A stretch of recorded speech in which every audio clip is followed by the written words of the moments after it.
Hey everybody, how y'all doing? Welcome to the Blue Chip Podcast by fans for fans. This is your host Cody Potter. How y'all doing, everybody? Well, it was a rough game against Dallas. So Dallas week was pretty much a nightmare.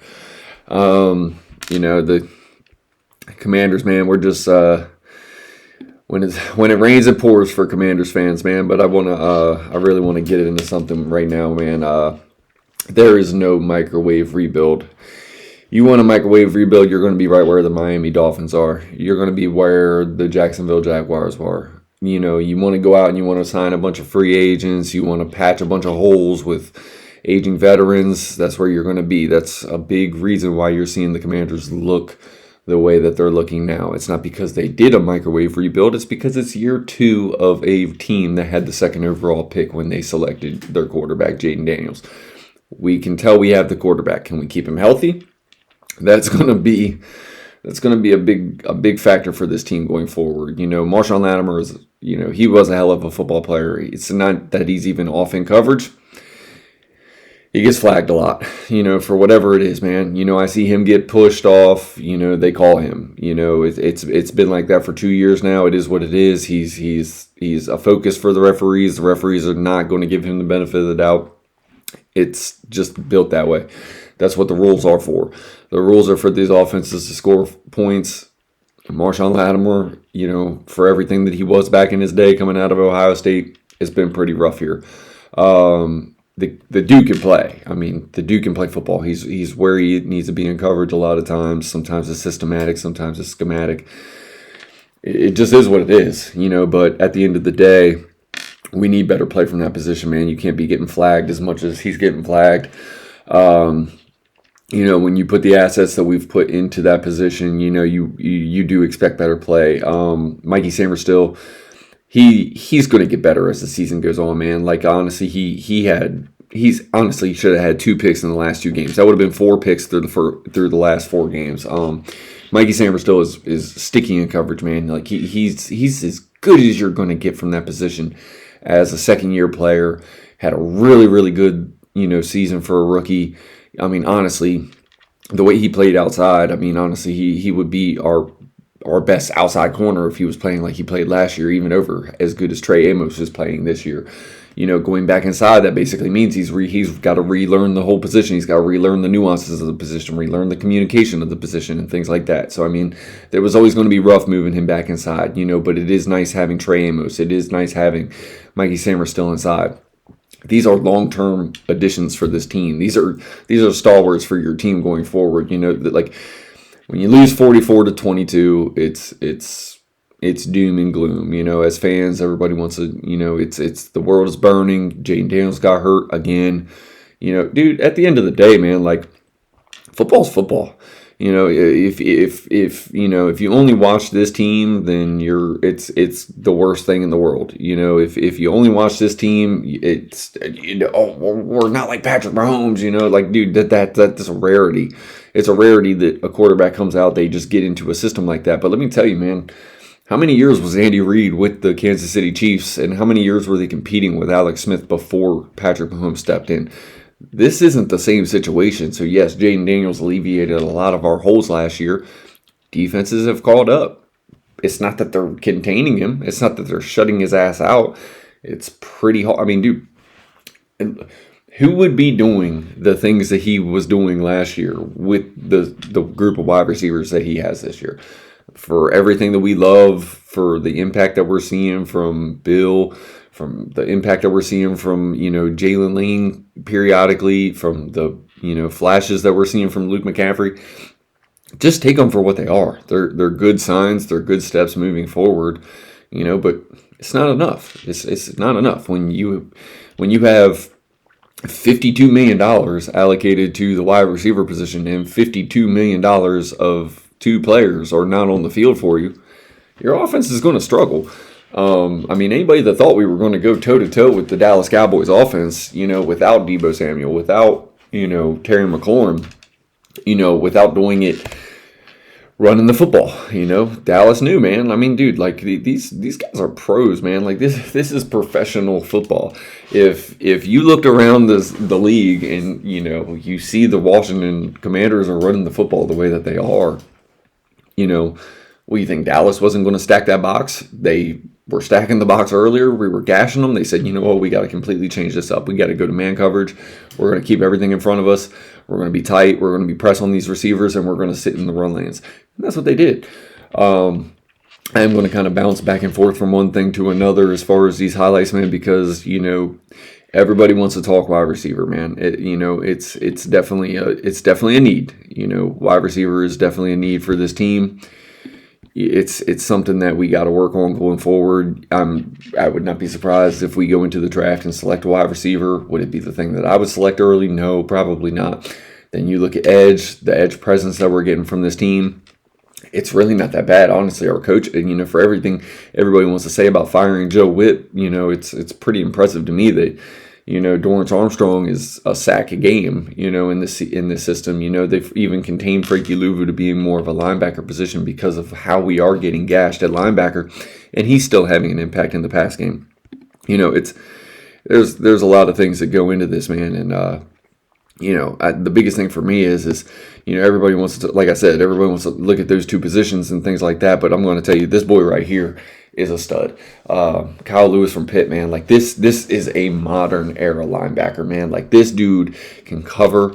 This dude can fill gaps. He is just a horse, man. Like this is a guy that I am very, very excited about, man. He can rush the passer.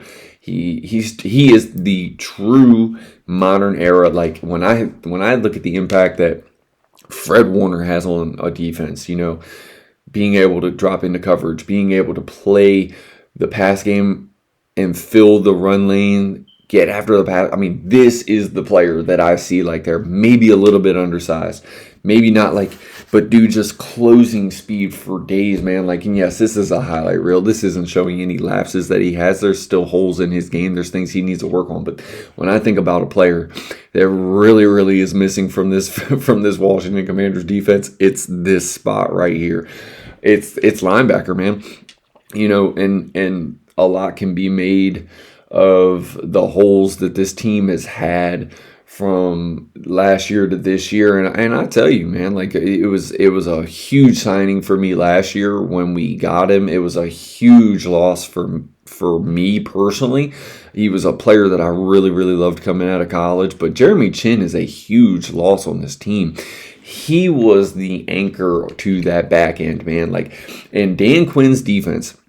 Let's just keep it really, really 1,000, man, for what it is, man. Dan Quinn's defenses have always had an enforcer safety. That Jeremy Chinn, that Cam Chancellor, like Dallas had it, you know, like whether it was multiple players, man, like they had the boy out of Georgia Tech who was a really, really good player. Like this defense is predicated on linebackers that can close sideline to sideline and that box safety that keeps everything funneled to the middle and cleans everything up that does get past the linebacker play. What are the two biggest holes that we are actually getting gashed in week to week? It's linebacker and strong safety.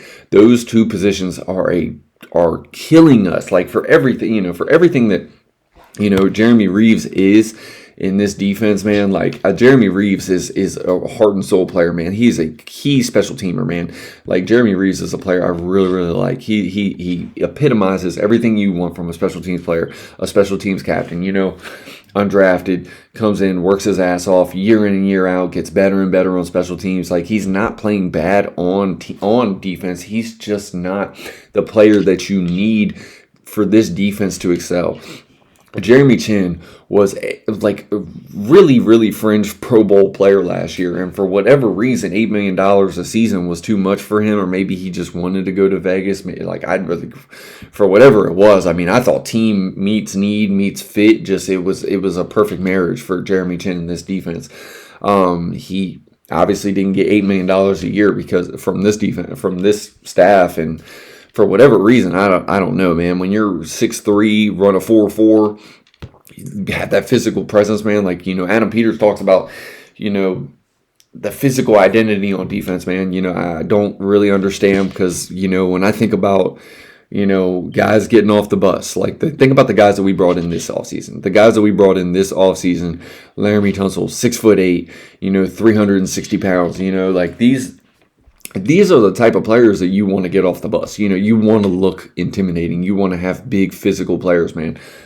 Well, Jeremy Chin is one of them guys, man. After Deron Payne and after Laramie Tunsil and, Bobby Wagner and Frankie Louvu, I mean, Jeremy Chin was that dude. And, Will Harris got hurt. A little bit smaller guy. He plays a physical presence, a physical brand of football, man. But he's not Jeremy Chin, man. I've always thought Jeremy Chin was an underrated player in this league, man. There was a reason he was second to Chase Young in the Defensive Rookie of the Year. He had a little tough time in Carolina for whatever it was. There were a lot of systematic things that were going on there. But when he got here, it fit. And we're missing it. Like, if you think about it, man, like think about how many plays, whether it's the Bears game with DeAndre Swift up the sideline. Dude, Quan Martin misses that tackle open field, but dude, like last year, we had Jeremy Chin in that role, and Jeremy Chin filled that role. Jeremy Chin was athletic. I mean, last year, we did not get gashed by tight ends. This year, again, like every year for the last 10 years, the tight end position and the running back position in the pass game has gashed this team. Last year was the first year that actually stopped, and dude, for whatever it is. You have to offer a player a deal. Everybody has what they think a player is worth for whatever it is. And Jeremy Chin's not even playing as good as he played last year in Oakland, or Las Vegas. But at the end of the day, do I think he stacks it better this year, playing as good as he did last year in our system, being able to run it back here with this defense, having another year in the system? I think he's better, yeah. But coulda, shoulda, woulda, man. So at the end of the day, man, you're looking for ways to fill this team, fill this roster. You're looking for ways to get this team better. We got a much cheaper deal with Will Harris. Well, he got hurt. So, I mean, at the end of the day, man, like, injuries have been a narrative for this season. Last year was a beautiful season, man. Like, everybody, like hold on to that, man. Like, it isn't like anything that's happened in this year takes away anything that happened last year. Jayden Daniels is still a special football player. Jayden Daniels is still an exciting football player. He is still developing as a football player, man. Like, everybody wants, instant success. Everybody wants to microwave the roster rebuild. And at the end of the day, man, we were a struggling team, man. You cannot miss 4 years straight of first-round players like we missed with Ron Rivera and then expect a new regime to come in here who has a first-time GM. And I'm going to get to that. I'm going to get to this with my next point. But, like, at the end of the day, there was never going to be this quick thing. And I think last year really masked a lot of that for us as fans. It's hard to go to the NFC Championship game after starving for 30 years, and then you're like, dude, at the end of the day, there's still scars as fans. You got to kind of let that shit go. Like, it's the second year of this team. It's the second year of this team's identity. You still have a lot of the most critical pieces in place to build a winner going forward. Do we need better wide receiver play? Yeah. Do we need to get younger at the position and brighter at the position? I mean, you could say there's some pieces in there that can be role players on there. There's nothing that I like Jalen Lane next year. If Jalen Lane is 150% better than what he's offering you this year, because I see the kid open. Do you need to get better? Maybe that gets you better.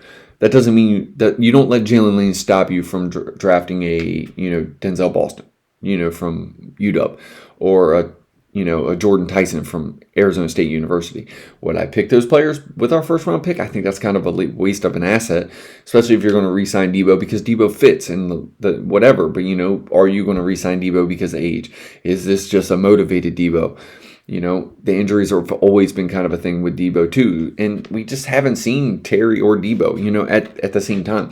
Our two biggest, most expensive pieces that we added this offseason are Terry McLaurin and Debo Samuel. Larry Tunsil is a part of that, and but he's playing. But he's the only one. Debo Samuel's been a great addition. He's been really, really effective. Of course, with him out this week, you saw the lack. So you see the lack of Debo, and then we've already played this whole season basically without Terry McLaurin, outside of a couple plays, and he had plays that were available to him early in the season that Jaydens missed him on. You can chalk that up. At the end of the day, I think this is a growing lesson for everybody on this staff. And Adam Peters has done an excellent job at personnel decision. Maybe missed on Marshawn Latimer. He just is what he is. I mean, dude, cornerbacks do get beat. Your number 2 cornerback is going to get beat. And if Trey Amos wasn't playing to the level he was, teams wouldn't be keying in on Marshawn Lattimore the way they are. But because Amos is playing the way that he is. So again, you have one good, you get a bad from it. I mean, everything is relative in football. Like if somebody is excelling beyond what you were thinking and teams were focusing on Amos early, he wasn't giving up yards. So, of course, teams are going to refocus and they're going to go to the other side. I mean, a quarterback is going to do that. You're going to take the play that's available to you. You're not going to take the player that's getting strapped up on the other side, and that's what it is. We're just not a complete roster at this point. But I think there's a lot of lessons to be learned from this offseason. Adam Peters, for all the great that he deserves credit for, let's be real. I mean, there's a ton of things with the handling of Terry McLaurin that, I mean, me personally, I'm not in the negotiations. I'm not the one, do I think he got a good deal for the player? Yeah, I do. Do I think that it hurt the team? Yeah, I do. Not because of the deal, but because of the handling of the deal. And that's a part of the thing that I was talking about earlier in this offseason, where I was concerned. You let these players, drag out into contract year. It happened with Bosa. Now it's happened with Terry. Happened with Debo. Debo got injured the year that he got signed. This can't be a staple for this team going forward. We can't be San Francisco of the East. San Francisco has always dealt with injuries from key players, and a lot of it had to do with, stemming from the contractual, in my opinion, mishandlings. Whatever the deal is going to be, the deal is going to be. So just get to the damn thing. The dragging it out through the offseason. If there's one thing that I will say about this, dragging a contract any further than it needs to go, as we have seen with Dak Prescott. How many times has Jerry dragged Dak Prescott's contract out?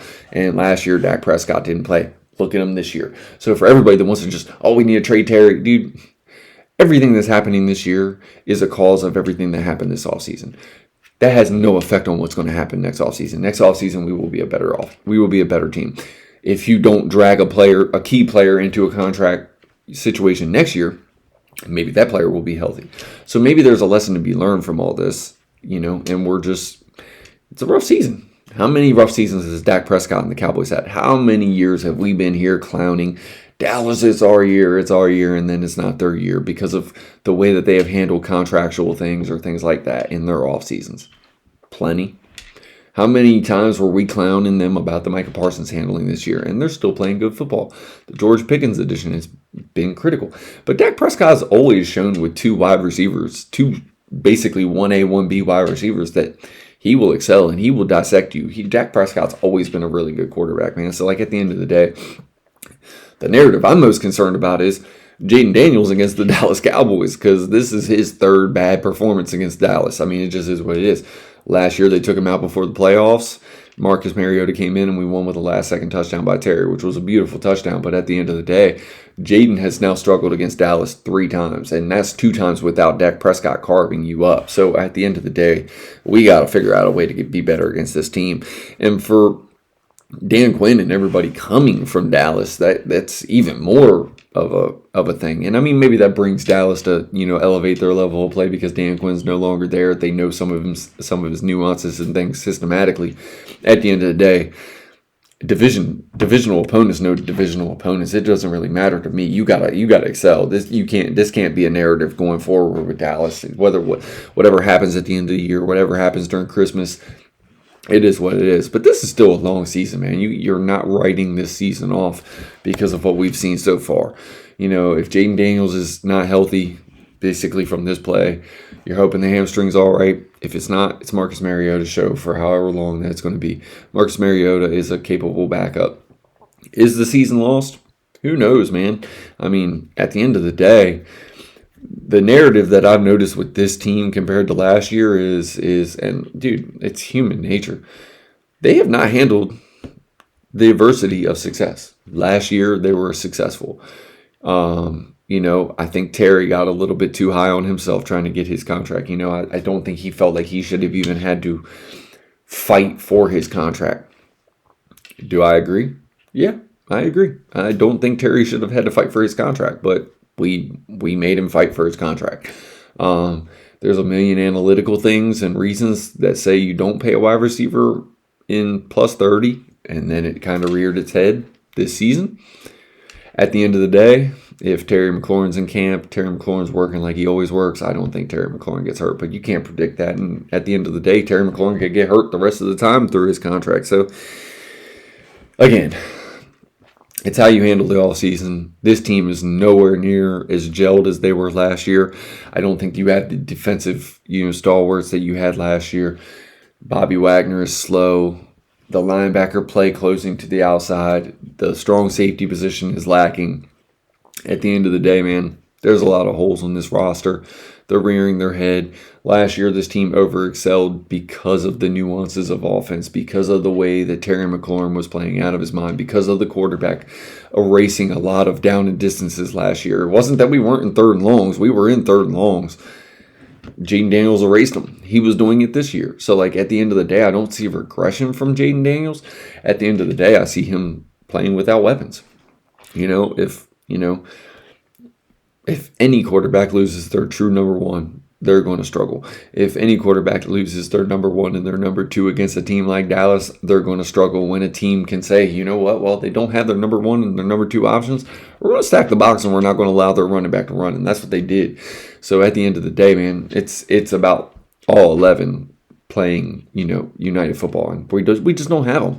We're down to guy 13. We're down to guy 15. We're down to guy 18. And at the end of the day, this is the NFL. You still got to produce, and we're just simply not producing to a level that's going to, be indicative to getting back to where we were last year. And that's football. I trust Adam Peters and the staff. Trust me, they're out there scouting.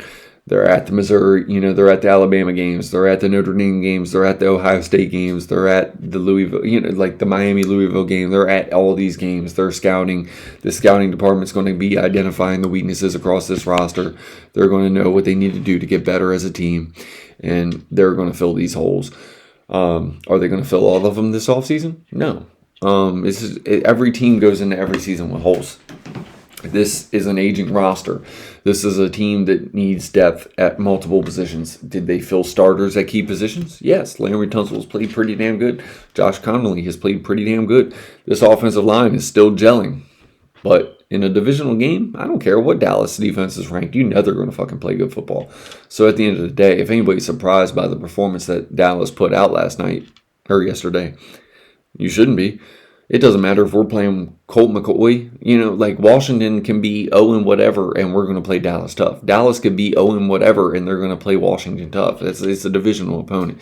It's never going to be an easy game. They came out, and they put it to us. Good for them. Good. Congratulations. It's on to the next, man. Washington's got a hell of a schedule moving forward, man. A lot of primetime games this season. It really, really sucks that we're continuing to see this team playing without Jayden Daniels for whatever reason. It's really, really stressful playing without Terry McLaurin. It's a rough year for fans for this team, but at the end of the day, man, what happened last year, it's still great. What's going to happen next year, it could be great. Do we know? No. But at the end of the day, you just gotta hope. You gotta hope this team can get it right. You gotta hope this team can start looking themselves in the mirror and start gelling as a team. There's a lot of adversity to the way that this team is playing. We're leaving a lot of plays on the field. We're shooting ourselves in the foot, on a lot of occasions, man. Last year we were capitalizing. Last year the ball was hitting receivers' hands, they were catching it. This year the ball is hitting receivers' hands, they're dropping it. It's simple execution, man. If guys are not making plays when their number's called, if you can't execute your assignment, if you can't make the play when it's right in front of you, it's great to see Daron Payne having another fringe all-pro, Pro Bowl level year.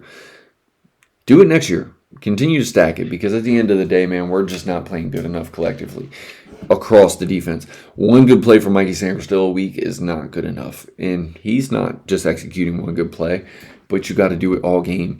Amos has got to play all game. He's got to stop missing tackles, because that's a real thing. That's a real thing that I'm noticing with Trey Amos. For as good as he is in coverage, I see that man whiff on tackles, and he's got to clean that shit up, because you got to tackle outside as a corner, man. You cannot be letting things get off on the edge. I don't care if the linebackers aren't pursuing or not. You still got to do your job and force them back inside, and it's not happening. It's this play here. It's this play here. It's this misexecution here. The team is just off, and we're not playing 22 guys hard up on football. We don't have 22 starters executing at a high level. That's why we're losing. That's why we're a sub 500 team, and that's what we're going to be until they right the ship. But at the end of the day, and this isn't last year. This isn't last year's team, man. So anybody that expects this team to get, to have some kind of magical turnaround, well, you shouldn't, because what happened last year was truly, truly special. And you can't live and die by that, man. You can't be losing multiple games and then decide, we're going to flip the switch, man. Anybody that's playing like that, by the time that you have a couple victories after that, you're going to go right back to losing, man. It's not something you can turn on and off. The team is struggling to win because they're struggling to execute. It's been a system. It's been something that's reared its head all season long. Whether it's 53-man football is something that this team is not playing. We are not playing three-phase football collectively. Yes, special teams is playing pretty damn good, but every other week this defense decides if it's going to show up or not, and that's not going to win it. Every week this offense has been up and down, up and down, up and down, slow starts, and that's not how you're going to execute in the off season. It's something that's reared its head from the off season to this season, and personally, I think it's just not being able to handle success. You had one really, really good year. This team is not built around a bunch of veterans that have a bunch of success. Yes, Zach Ertz has. Yes, Bobby Wagner has. Now you can say Terry McLaurin's had a little bit of success, but at the end of the day, the roster is not loaded with players that have been around success. So at the end of the day, there's a good lesson to come from this. They were too damn high last year. They were too damn high from last offseason. Why shouldn't they have been? We're human. You went to the NFC Championship game, tried to get back to work, had contractual issues this offseason, a lot of distractions. Well, this is what happens when you have all those things. So hopefully this team can resettle and refocus before the end of the season. You see something that rears its head that shows we're going to build off of this and move forward off of that, or it's just going to be a completely lost season. You still have another 9 weeks of football left, plus a bye. So we're going to see. We're going to see what this team is really built around, man. We're going to see what, Dan Quinn can get out of this roster. It really sucks to lose a game like this. All props in the world to the Cowboys, man. They're executing like a fine, well-oiled machine on offense, and now their defense reared their head and showed complementary signs that they need if they're going to go deep in the playoffs. For Washington, we are what we are, and if we're going to continue to play the way that we've played so far this season, then start watching college football, because if we're going to play the way that we've played to date this season, we're going to be picking pretty damn high in the draft. And if that's the case, then maybe Ruben Bain Jr. is a option for this team. I think we're already out of that. 3 wins is too much to be picking a player like him. But that would mean we lose out, and that would be really, really bad for this roster and this team. That's just not a narrative you want to build around year 2 after coming off the run that we had last year. So I expect a few more wins at least for this roster. I expect them to right the ship at some point this season, just to, whether it's, last 2 weeks of the season, whatever it is, man, at some point these guys got to look themselves in the mirror and they got to start executing and doing their job. Which means it's going to be a busy offseason, because you can't have a letdown like you've had this season, man. You can't be playing one guy here, one guy there football. Can't be not rallying to the football. Defense is not as pivotal as it used to be, man, but you still got to have players on that side of the ball, and we just don't have enough. We don't have enough from the strong safety position. We're not getting the impact that you need there to be a perennial playoff team. You're not getting the pursuit angles from the linebacker position. I'm seeing Bobby Wagner out of it, and whatever, dude. The man's earned everything he's got. If he has one bad year in his career, it is what it is, and he's having it. Do we got to be married to watching it for the rest of the season? No, and I think Dan Quinn and them guys need to be honest with what they're seeing on tape, because I'm seeing Bobby Wagner out of angles and lanes all the time.